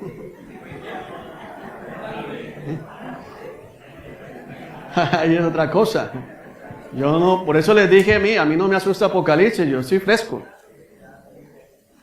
Que yo no voy a ver nada de eso. Apocalipsis capítulo 3, versículo 10 nuevamente, dice, dado que has obedecido mi mandato de perseverar, yo te protegeré del gran tiempo de prueba que vendrá sobre el mundo entero para probar a los que pertenecen a este mundo. Nos está hablando aquí el Señor del alcance, sobre quién vendrá, sobre los que pertenecen, en el original dice sobre los moradores, sobre los que moran en este mundo. La palabra morar que vemos aquí es katoikeo, y no hace simplemente referencia en griego de alguien que pasa, por ejemplo, si tú vas de viaje hacia Pasto por tierra y estás en Bogotá porque vas de camino, no dicen que tú moras en Bogotá, no dicen tú eres que residente, ciudadano de Bogotá. ¿Dónde vives tú? No en Bogotá, no, tú no vives en Bogotá, tú vas ¿qué? Pasando, así tengas 2 o 3 noches en Bogotá. La palabra katoikeo hace referencia a alguien que está arraigado en ese lugar. Entonces es la hora de prueba que viene sobre los que han hecho de esta tierra su lugar. La iglesia, todo momento se nos ha dicho que somos ¿qué? Peregrinos. Que este no es nuestro lugar. Entonces esa frase del Señor Jesucristo, porque esto lo dice el mismo Señor Jesucristo a la iglesia de Filadelfia, lógicamente a todos nosotros, está marcando la diferencia. Mira, ese juicio viene sobre los que no son peregrinos en este mundo, sino sobre los moradores de este mundo. La iglesia no es moradora del mundo y por tal motivo esa hora de prueba no la puede cobijar, porque ¿a quién va a cobijar? a los que dicen que son de la iglesia, pero no lo son, y son verdaderamente moradores del mundo. Pero eso ya es otra película. La palabra se cumplirá, la iglesia será preservada. ¿Lo vemos allí? Ok. Por otro lado tenemos la doctrina, lo que se conoce como la doctrina de la inminencia. La doctrina de la inminencia, no la eminencia, sino la inminencia. Inminente significa algo repentino, algo que ¡pum!, se dio de un momento a otro. Eso significa que a la iglesia se le ha instruido, ya vamos a mirar algunos pasajes, a esperar que Cristo venga por ella en cualquier momento. Es decir, la iglesia no se le han dado señales para que sepan que Cristo ya viene por la iglesia. Ha sido algo inminente. Esa es la razón por la cual vemos en los escritos de los apóstoles que estaban esperando realmente que Cristo podía regresar la siguiente semana o ese mismo día. Y a nosotros se nos ha instruido siempre a tener las maletas listas para la salida. Y que lo chistoso de eso es que la maleta lista para la salida significa no tengas nada, porque todo se va a quedar aquí. ¿Sí? Tenemos que esperar, y es algo contrario a lo que sucede con Israel, al cual no se le han dado una, sino muchísimas señales de que Cristo ya viene por ello, de que el rey está a punto de venir nuevamente a instaurar el reino sobre la tierra. Mientras que la iglesia se le ha enseñado a estar lista. Es la doctrina de la inminencia. Vamos a mirar. Juan, Evangelio de Juan, capítulo 14.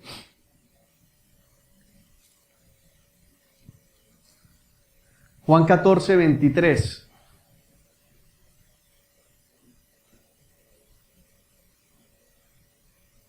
Jesús contestó: todos los que me aman harán lo que yo diga. Mi Padre los amará y vendremos para vivir con cada uno de ellos. O sea, lo que está hablando aquí el Señor básicamente es del momento en que se viene realmente el Señor a vivir con él. Dice, mi Padre los amará y vendremos para vivir con cada uno, pero no se dice cuándo se va a venir. Vamos a Hechos capítulo 1, versículo 11. Hombres de Galilea, están hablando los ángeles, hombres de Galilea les dijeron, ¿por qué están aquí parados mirando al cielo? Mira lo que dice, ¿por qué quedan mirando hacia allá?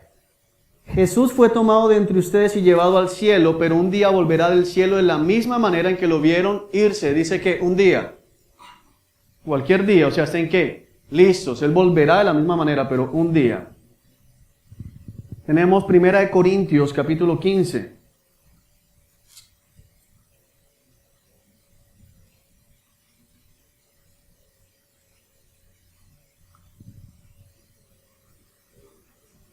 (15:51). 1 Corintios capítulo 15, versículo 51. Pero permítanme revelarles un secreto maravilloso. Hay una prédica que el Señor nos regaló hace un tiempo, se llama Un secreto maravilloso, se la recomiendo, ahí está en la página. No todos moriremos, pero todos seremos transformados. Sucederá en un instante, en un abrir y cerrar de ojos, cuando se toque la trompeta final. Pues cuando suene la trompeta, los que hayan muerto resucitarán para vivir por siempre, y nosotros los que estemos vivos también seremos transformados. Pues nuestros cuerpos mortales tienen que ser transformados en cuerpos que nunca morirán. Nuestros cuerpos mortales deben ser transformados en cuerpos inmortales. Entonces, ¿qué vemos acá? En un abrir y cerrar de ojos, en un instante. O sea, estamos preparados es para que en cualquier momento Cristo venga por nosotros y seamos transformados. Filipenses.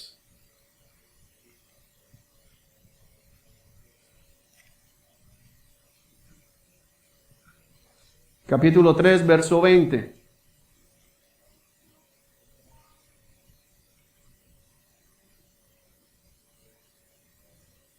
No, aquí hay un error. Que Filipenses 3:20 no existe. ¿Dónde estoy yo entonces? Ah, sí. Y ahora sí. Ya me está haciendo aquí así. Oren. Bueno, dice, vengamos acá. En cambio, nosotros somos ciudadanos del cielo donde vive el Señor Jesucristo y esperamos con mucho anhelo que Él regrese como nuestro Salvador. Él tomará nuestro débil cuerpo mortal y lo transformará en un cuerpo glorioso igual al de Él. Lo hará valiéndose del mismo poder con el que pondrá todas las cosas bajo su dominio. No se nos dan señales, se nos dice simplemente, Él va a regresar y nos va a transformar, nos va a llevar con Él. Colosenses, capítulo 3, verso 4. Colosenses 3, 4. Cuando Cristo, quien es la vida de ustedes, sea que revelado a todo el mundo, ustedes participarán de toda su gloria. Es algo que no se nos da señales a nosotros. Primera de Tesalonicenses, ahí después. Capítulo 1, verso 10. También comentan cómo ustedes esperan con ansias la venida desde el cielo del Hijo de Dios, Jesús, a quien Dios levantó de los muertos. Él es quien nos rescató de los horrores del juicio venidero. Otra vez, no tenemos ¿qué? Señales, solamente Él viene. Estén preparados porque Él viene. Primera de Timoteo, primera carta a Timoteo, capítulo 6, verso 14.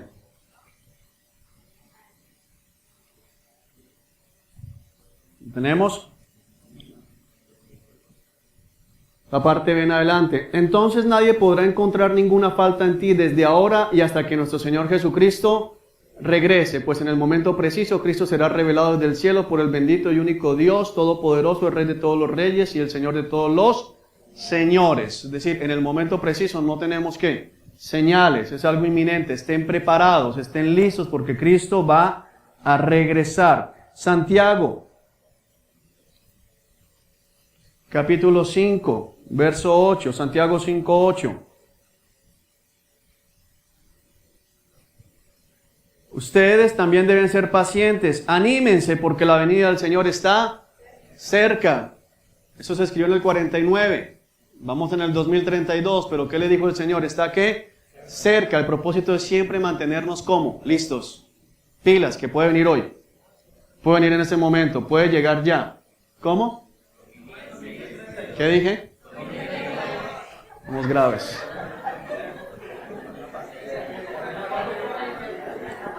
Ojalá se les grabe todo lo demás también. Primera de Pedro, capítulo 3.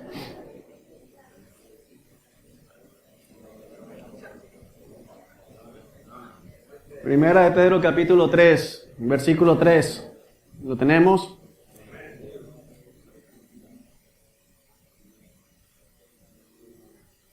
Dice, no se interesen tanto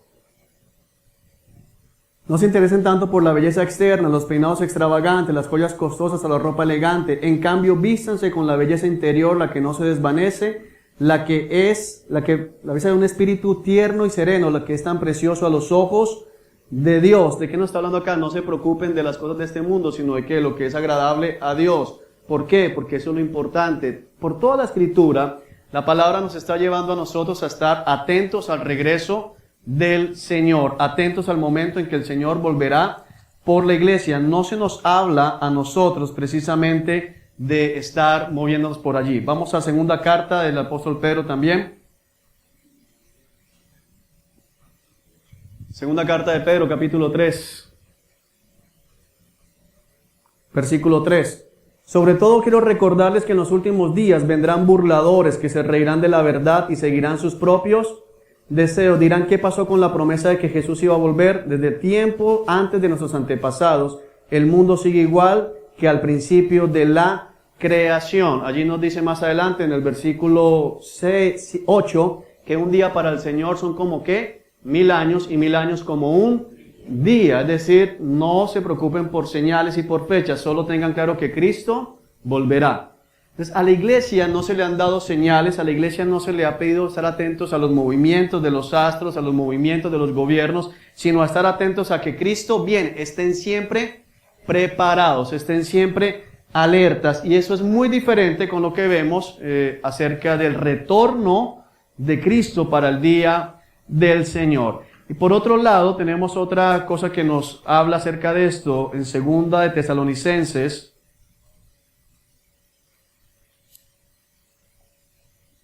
Tenemos una profecía, una revelación. Segunda de Tesalonicenses, capítulo 2.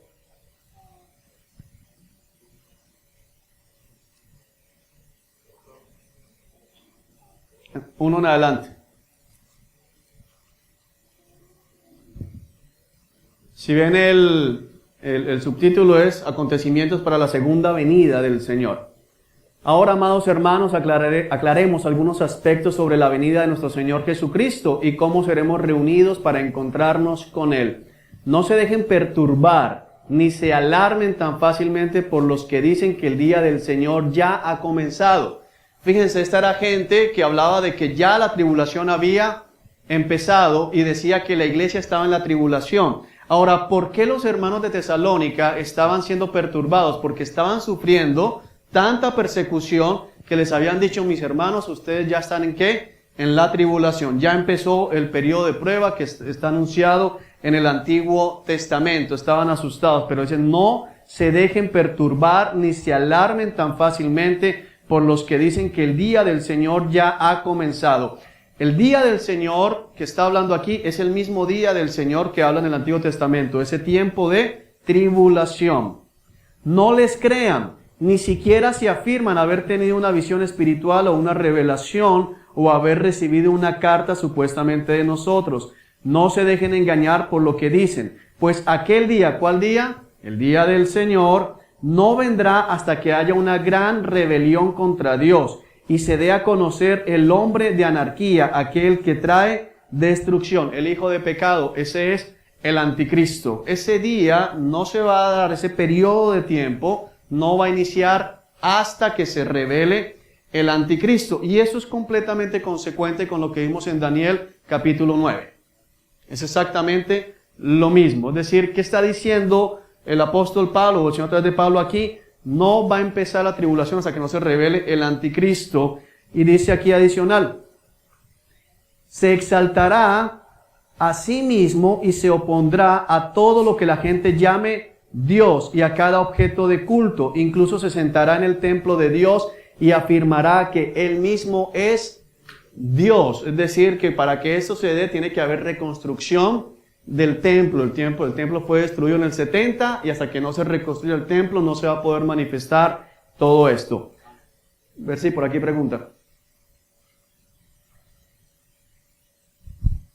Juan, ¿qué de cierto hay de que el nuevo templo de Jerusalén será reconstruido donde se encuentra la mezquita de Omar? Sí, ese es el lugar. Y eso es una de las cosas que impide precisamente en este momento eso. Lo vamos a estudiar ahorita. ¿No se acuerdan, versículo 5, de que les mencioné todo eso cuando estuve con ustedes? Y ustedes saben qué es lo que lo detiene. Ojo con esto. Y ustedes saben qué es lo que lo detiene, porque solo puede darse a conocer cuando le llegue su momento. Entonces, ¿qué vemos aquí nosotros? Que hay algo que lo está deteniendo. Y de acuerdo a los eruditos, lo que lo detiene precisamente es la obra de la iglesia, el Espíritu Santo obrando a través de la iglesia, que es lo que, aunque seamos tan rechazados, de una u otra manera es lo que mantiene la moral. O sea, todavía no se manifiesta, pero por dos razones. Primero, el Espíritu Santo lo contiene a través de la iglesia, por un lado. Y segundo, hasta que la iglesia no sea quitada, no puede darse esto. No sé si me hago entender. Ahora, no significa que cuando la iglesia sea quitada, el Espíritu Santo dejará de operar, porque como lo vamos a ver, el Espíritu Santo seguirá operando durante la tribulación, porque seguirá salvando. Pero entendiendo que el cuerpo de Cristo es la habitación del Espíritu Santo, hasta que no sea removida la iglesia, no se le podrá dar libertad a este hombre. Sigamos leyendo. Pues esa anarquía ya está en marcha en forma secreta y permanecerá secreta hasta que el que la detiene se quite de en medio. Es importante ver que el que la detiene, o sea, está haciendo referencia a una persona, el Espíritu Santo. Entonces el hombre de anarquía será dado a conocer, pero el Señor Jesús lo matará con el soplo de su boca y lo destruirá con el esplendor de su venida. Entonces fíjense que nos muestra dos periodos diferentes. La iglesia tiene que ser llevada al Espíritu Santo, pero dice que no se manifiesta hasta que no se quite el Espíritu Santo, pero después nos muestra que ese hombre va a ser ¿qué? Destruido, ¿con qué? Con el esplendor de la venida de Cristo. El soplo de Cristo lo va a destruir, y con su palabra el Señor lo va a destruir. Si fuese en el mismo evento, estaríamos en una cosa bien loca aquí. Pero cuando vemos separado el traslado de la iglesia, el rapto de la iglesia de la venida de Cristo tiene completa lógica. Entonces, cuando vemos la última semana, iniciando con un tratado de paz, que es donde aparece el anticristo, y lo vemos al final como en plena maldad y el retorno de Cristo, que es lo que vemos allá en la diapositiva, entonces esto que vemos en Tesalonicenses todavía tiene mucho más sentido, ¿ok? Bueno, vamos a ver un cuadro, colócamelo aquí, por favor. Ustedes lo tienen aquí en sus guías, pero allí está por si acaso. Rápidamente un cuadro comparativo entre el traslado y el retorno de Cristo. Es decir, cuando hablamos de traslado es un cuadro comparativo entre el rapto de la iglesia y el regreso de Cristo como tal para traer juicio al final de la tribulación. Entonces, primero, el traslado habla de la remoción de los creyentes siendo quitados como tal de la tierra, mientras que el retorno de Cristo tiene que ver con la aparición de Cristo. En el retorno es en un abrir y cerrar de ojos, es tan rápido que nadie va a ver a Cristo, solamente ¿quién? La iglesia que sea llevada a su presencia, mientras que el retorno de Cristo habla de que todos los ojos lo van a ¿qué? A ver. Todo el mundo va a ver la llegada del Señor Jesucristo. En el traslado, Cristo viene hasta las nubes, como lo vimos en Tesalonicenses, Él llega hasta las nubes. Mientras que en el retorno, como lo dice también el profeta Zacarías, Él pondrá sus pies sobre el monte Olivete. Él va a poner los pies literalmente en la tierra y se va a cambiar todo el panorama geográfico. Entonces es otra diferencia. Cristo por la iglesia viene hasta las nubes, pero por el otro lado, al final de la tribulación, viene y llega hasta la tierra. Por eso se habla del retorno de Cristo, lo que se conoce como la segunda venida de Cristo allí. En el traslado, Cristo viene por la esposa. ¿Quién es la esposa? La iglesia. Él viene solo por la iglesia. Mientras que en el retorno, como lo vamos a ver ahorita más tarde, Él viene con la iglesia. Son dos eventos que describen de maneras diferentes. El retorno viene por la iglesia, mientras que en Apocalipsis al final vemos que viene Cristo y detrás de Cristo viene la iglesia. Ya viene vestida y viene blanca, significa que ya fue justificada, ya fue limpiada con todo y viene ahora para reinar con Cristo. Son dos cosas diferentes. El traslado o el rapto de la iglesia va a marcar el inicio de la tribulación. Lo vamos a ver ahorita con los sellos. Mientras que el retorno de Cristo marca el final de la tribulación y da inicio al milenio, que es el cumplimiento de todas las profecías terrenales a Israel. El traslado, el rapto de la iglesia, es inminente. ¿Qué significa inminente? Lo acabamos de estudiar. ¿Qué es? Algo repentino, en cualquier momento. Mientras que el retorno de Cristo tiene muchas señales, y eso es una de las cosas bien importantes, porque no va a haber excusa. Son tantas las señales y está tan dado el tiempo. Alguien podría decir, bueno, pero si se da el tiempo, no tiene gracia. Es que el propósito de Dios es que todo Israel sea salvo. Las señales son tan claras para que todo Israel se dé cuenta de que Cristo viene. Ese es el propósito finalmente. Por eso cuando Daniel se encuentra en Babilonia, dice que se puso a inquirir lo que decía la Escritura y se dio cuenta que había sido decretado un tiempo de 70 años para estar. Es normal en la profecía bíblica ver que Dios establece tiempos.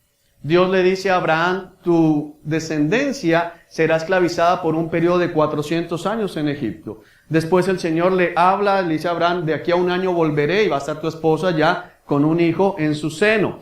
El Señor le pone a Daniel los 70 años, le da los 490 años. Es decir, Dios ha dado siempre tiempos específicos. Dijo, 3 días voy a estar en el seno de la tierra. Fue una señal también clara, la señal de Jonás. 3 días en el centro o en el seno de la tierra. Y aquí tenemos la última semana, 7 años, para que ellos sepan que Cristo viene y puedan ¿qué? Arrepentirse. Es decir, no es secreto, mientras que la iglesia siempre ha sido un misterio. Bíblicamente la iglesia, su aparición y su desaparición es un misterio. Las dos cosas, ¿ok? Yo vi una mano levantada por allá. Dado que el Espíritu Santo ya se ha ido con nosotros, en el rapto, que de hecho no es venida porque el Señor, nosotros vamos al Señor. Trasladados. La venida en sí es parusia, que Él viene y pone el pie. Pero entonces la pregunta es, en ese tiempo, ¿habrá salvación solo para los judíos o también para los gentiles? Para todos. La salvación siempre Incluso ha sido sin el progresiva. Espíritu Santo que convence y Ojo que redarguye de pecado. el Espíritu Santo va a estar, va a ser quitado en el sentido de la iglesia llevada, pero el Espíritu Santo sigue operando, porque es imposible salvación y arrepentimiento sin la obra del Espíritu Santo. Bueno, el traslado, el rapto de la iglesia es un tiempo de consolación, trae consuelo. ¿De qué? De todas las aflicciones.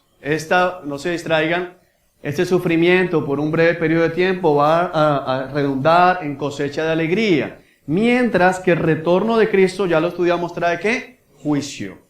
Por otro lado, el rapto de la iglesia solo está relacionado con la iglesia. Es decir, en el Antiguo Testamento no encontramos ninguna referencia al rapto de la iglesia.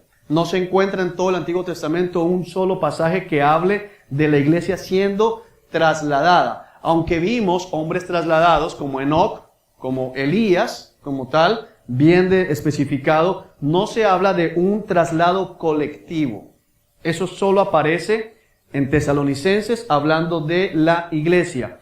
Mientras que los juicios, el retorno de Cristo tiene que ver con ¿quién? Con Israel y con las naciones, con el mundo. No tiene que ver con la iglesia. Lo hablamos también. El rapto, el traslado, es en un abrir y cerrar de ojos. Abrir y cerrar de ojos significa lo que sucede en el tiempo en que uno parpadea. Uno no logra ver lo que pasó en el tiempo en que parpadea. Es decir, nadie se va a dar ¿qué? Cuenta de en qué momento se lo llevaron. Lo único que va a suceder es que ya no estamos. Mientras que el retorno de Cristo, todo el mundo lo va a ver. Ahora, por mucho tiempo los escépticos dijeron, ¿cómo va a ser posible que todo el mundo lo vea? Eso ya es posible hoy. Va a aparecer, sabemos, de hecho tenemos las coordenadas. ¿Dónde va a aparecer? Allá en Israel, en el monte, como tal. ¿Cómo lo vamos a ver aquí? Bueno, ¿cómo lo van a ver aquí? Los que se quedan. Sí. Mi amigo, eso es muy fácil. Satélites. Internet, conexión de todo. Es decir, van a poderlo ver en todo lugar la llegada del Señor Jesucristo. El traslado de la iglesia no afecta a la naturaleza. No dice que seremos llevados y entonces los árboles caerán ni nada de eso. No hay ningún cambio, ni siquiera leve en la naturaleza. Mientras que en el retorno de Cristo, toda la naturaleza va a ser afectada. De hecho, geográficamente dice que todos los valles, los montes se van a allanar y que Jerusalén va a ser levantada como tal, va a ser una ciudad elevada. Se van a abrir nuevos valles como tal, eso lo vamos a estudiar en las siguientes 2 jornadas. Por último, y no último aquí en el estudio, pero hay más cosas que podríamos ver, el retorno de Cristo por la iglesia, el traslado es antes de la ira. Mientras que el retorno de Cristo sigue a la ira, es decir, después de que se derrama la última de las copas, son 7 copas de la ira, después de que se derramó la ira, viene Cristo a traer más juicio, pero también a instaurar el tiempo del milenio. Por ahí vi una mano levantada. La pregunta mía va enfocada en que, bueno, listo, hay una situación en que la iglesia se va de manera inminente al cielo. Uh-huh. En este momento en donde inconversos y creyentes mueren, o sea, ¿a dónde vamos? La escritura habla del lugar de tormento, que es el Hades como tal, y habla del lugar de consuelo, conocido como el seno de Abraham, donde es el lugar donde ambos grupos están esperando su levantamiento, su resurrección, que lo vamos a estudiar, el plan de resurrección. O sea, no vamos al cielo directamente, sino a esperar como es, o ese momento. No sabemos dónde está ubicado el seno de Abraham. Entonces, bajo el concepto de el lugar donde vamos a morar, después no. Pero dónde está ubicado el seno de Abraham, tampoco podemos ser dogmáticos en eso. Más allá de la referencia que está en la carta de Samuel, donde dice que Samuel, invocado por una bruja, el Señor le permite aparecer y asciende. Entonces eso lleva a algunos a pensar que el seno de Abraham no se encuentra arriba, sino que se encuentra en un lugar abajo. Pero por el mismo lado podremos llegar a decir que no podemos ser dogmáticos, porque la palabra no nos ha dado certeza de eso. Lo que sí sabemos es que hay un lugar donde ya los muertos en Cristo están descansando de todos sus trabajos, y los que murieron sin Cristo ya están en un lugar en que están siendo también ya atormentados. Eso es lo que estamos viendo allí. Bueno, 2:58, tenemos 2 minutos más dentro del break. 3:15, bueno, última pregunta para responder acá. Y vamos al primer break. Pero escuchemos por favor la pregunta con atención. O sea, a mí me salta una duda, Juan, y es, va a ser en un abrir y cerrar de ojos, ¿verdad? Uh-huh.